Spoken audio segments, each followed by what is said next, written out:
When I was in high school, I played on a travel baseball team in the summers. We'd have tournaments all over the country, where we'd sometimes play up to 6 or 7 games in the span of 2 days. This particular tournament was being hosted in South Carolina, so we took a team bus down there for the weekend. Everyone on the team got along really well, since most of us have been playing together since middle school. 2 of my teammates worth noting are Corey and Liam. They weren't the smartest guys, but they were pretty big troublemakers. It wasn't uncommon for them to get in trouble with the coaches for doing stupid pranks. They were generally liked by the team, but I was always on edge being around them.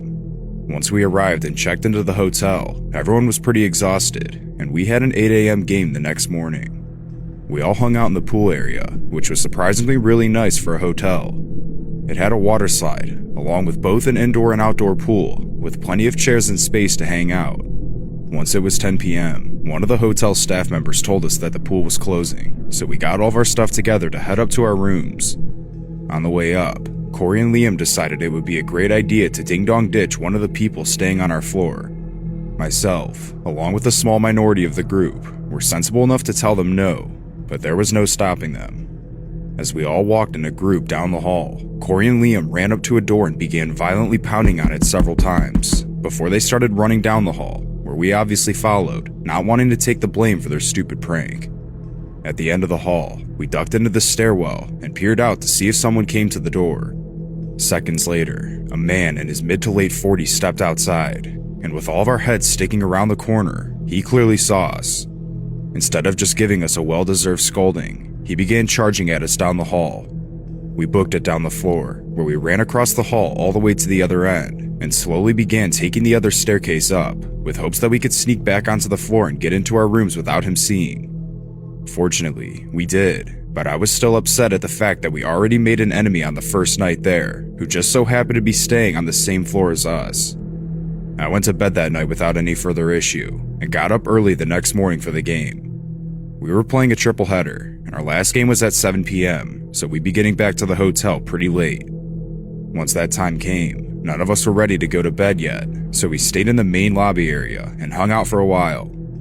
Everything was going fine, until Liam suggested that we should sneak into the pool, which had been closed since 10 p.m. I definitely wasn't going swimming, so I didn't say a single word as they discussed it to each other. The outcome was what I had expected, and they all agreed to go, as they stood up from the table and began heading over. I followed behind them, even though I knew it was only going to cause trouble. Once we got to the outdoor area by the pool, we were almost immediately yelled at and asked to leave by the staff. So, like the night before, we made our way up to the 3rd floor to get to our rooms.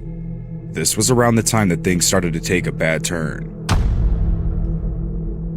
As we walked down the hallway, everyone was muttering to Corey and Liam not to do it, but despite our efforts, they pounded on the same man's door, this time kicking it really hard. Corey and Liam took off, but the rest of us were ready to tell him that it wasn't us when he came out.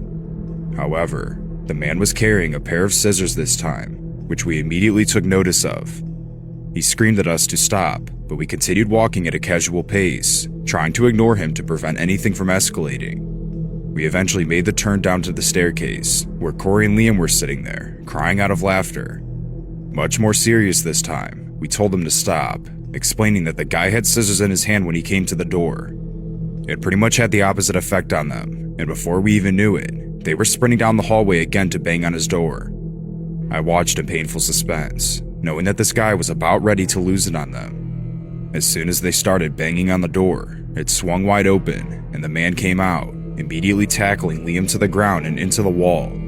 Corey took off running, and Liam managed to slip out from underneath him and run away, but this guy was manic.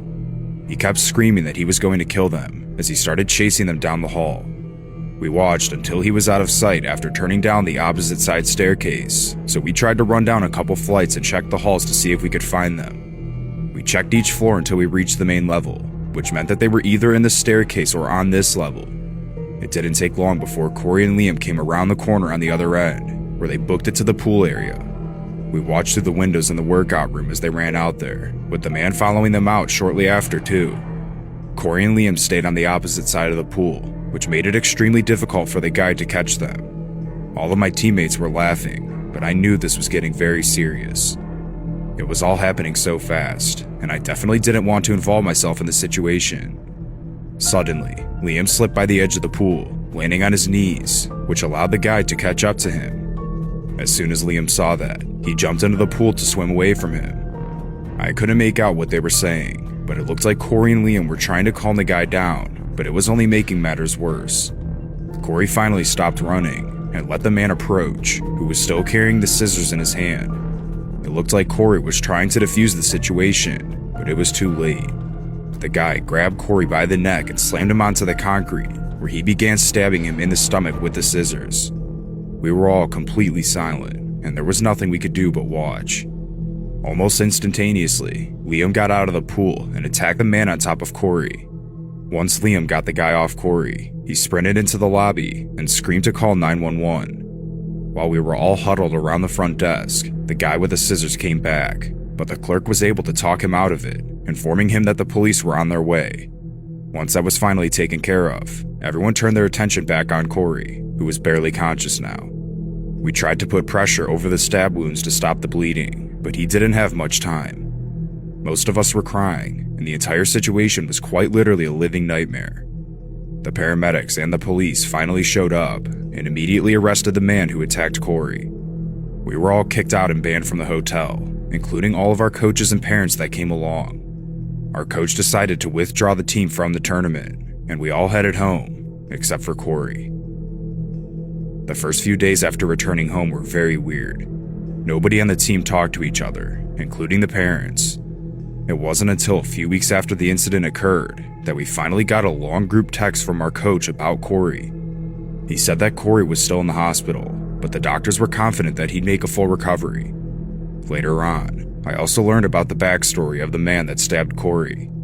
His wife had just divorced him and kicked him out of the house, so he had been temporarily living in that hotel. Any of us could have fallen victim to him, especially since we were all in a group. It just goes to show how dangerous doing stupid pranks can be, and you never know who's ready to snap. My wife and I rarely get to spend time together, as our work schedules are pretty hectic.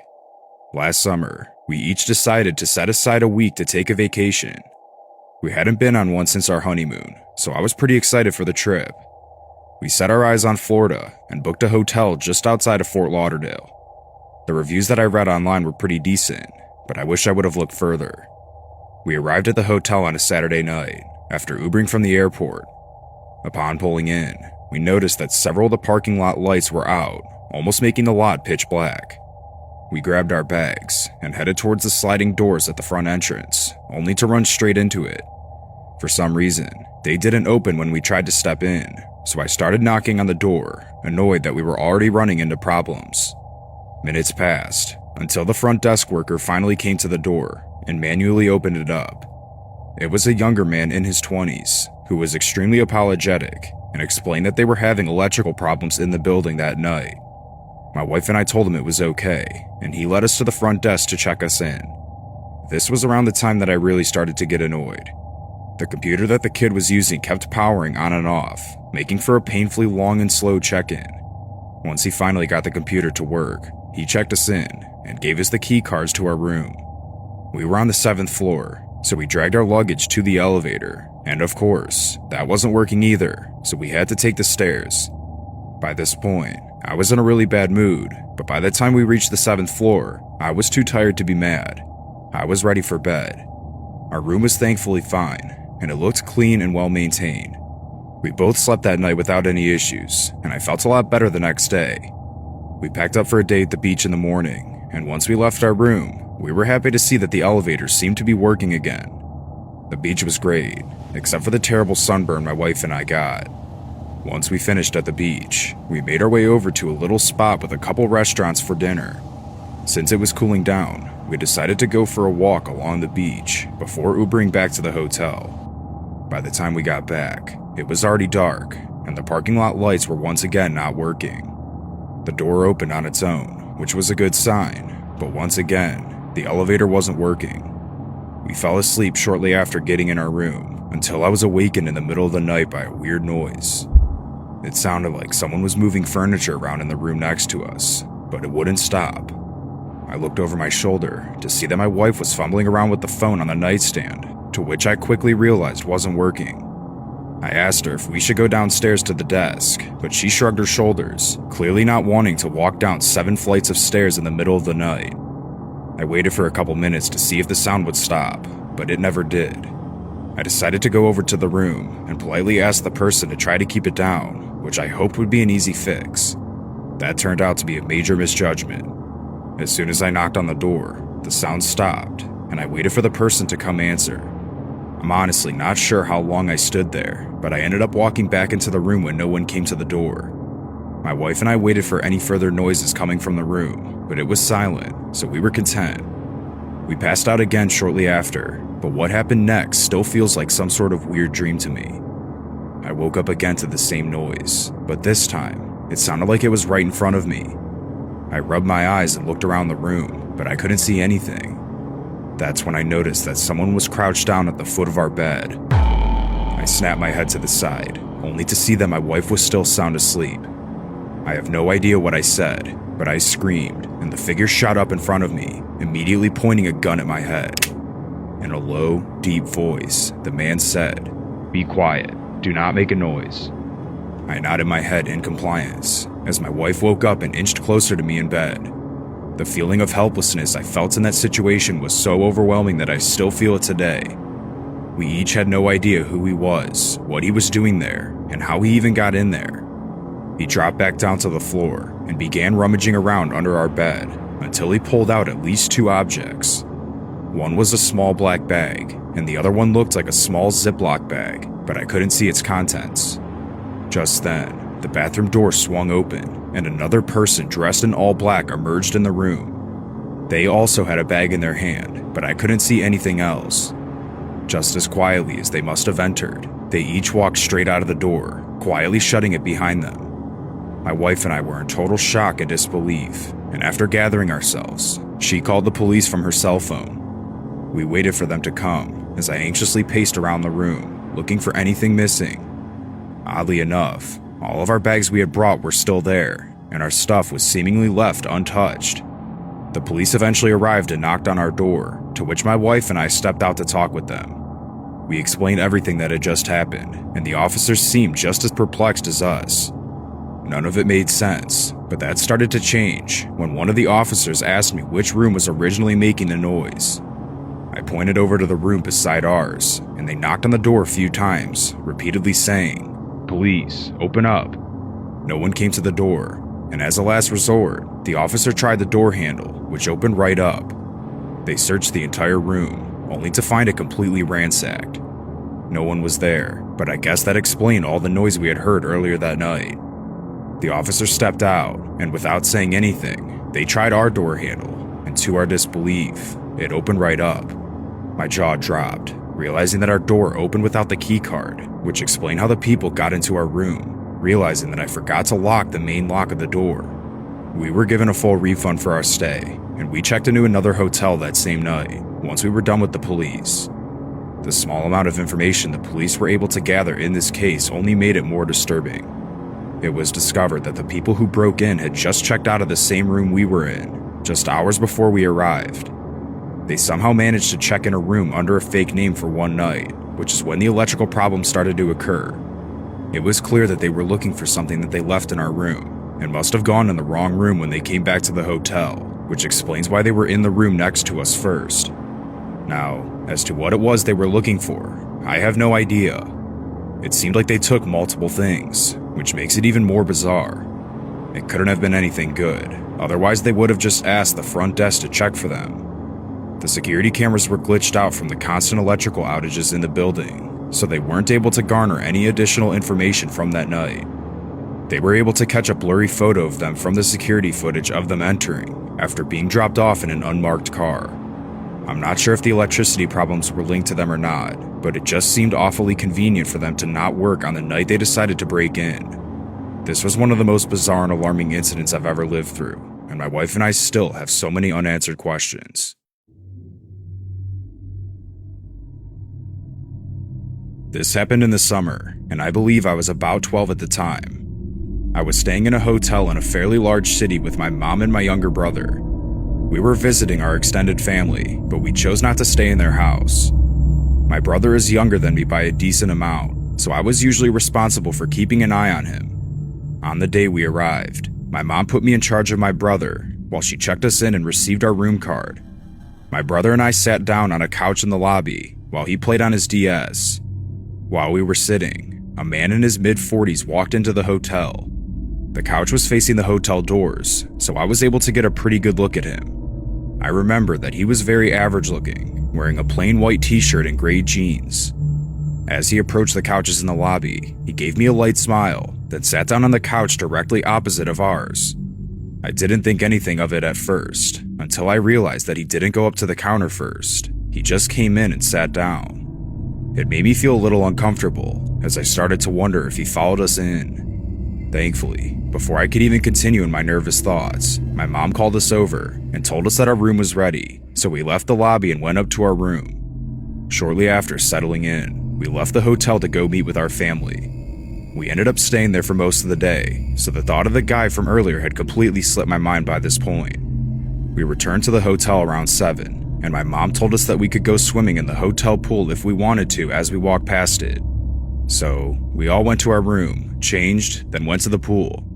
Within only a few minutes after we got in the water, the same man from earlier walked in and sat down. This time, he was wearing the same jeans but had a sweater on, and he definitely wasn't going swimming. Again, I didn't think much of it until I noticed that my mom was starting to look visibly worried. She pointed the guy out to me, and she said that if he didn't leave within the next 5 minutes, we needed to get out and go back to our room. Well, 5 minutes passed, and he was still there, so we got our things together and left. By then, it was close to 8 p.m., and my brother and I were starting to get tired. Before leaving for the trip, my mom had rented some movies to watch, so we planned to watch one of them before bed. Even after a while, I noticed that my mom was still a little on edge because of the man from earlier, which made me a little bit more worried too. Halfway through the movie, my mom got up to take a shower, since my brother and I still had to before bed. While she was in there, someone knocked on the door and said, "Housekeeping," in a high-pitched voice. I thought it was weird that the cleaning staff would come this late, but I needed another towel, so I answered the door. I wish I hadn't been so stupid. It was the same creepy man. He gave me a smile and a little wave, and I just stood there, kind of motionless. My mind automatically went to the worst possible situations, and I started to panic. Suddenly, I heard the water in the shower turn off, followed by my mom asking me who was at the door. I was speechless, and I couldn't form a proper sentence. The man continued staring at me, and made a creepy grin as he watched me clearly start to panic. Suddenly, he spoke. "How was your swim?" At that moment, my mom came out of the bathroom, pulled me away from him, then slammed the door and locked it. After asking us if we were okay, she called the front desk from our hotel phone to report the guy. I told her to just call the police, but she didn't listen, so the guy was able to walk out of the hotel without any issue. After that, we called our extended family, and they let us stay at their house for the rest of the trip. To this day, I still don't know what that man's intentions were, and it still freaks me out just thinking about it. I'm just glad that my mom heard everything from the shower, because I truly believe something terrible would have happened if she wasn't there in time.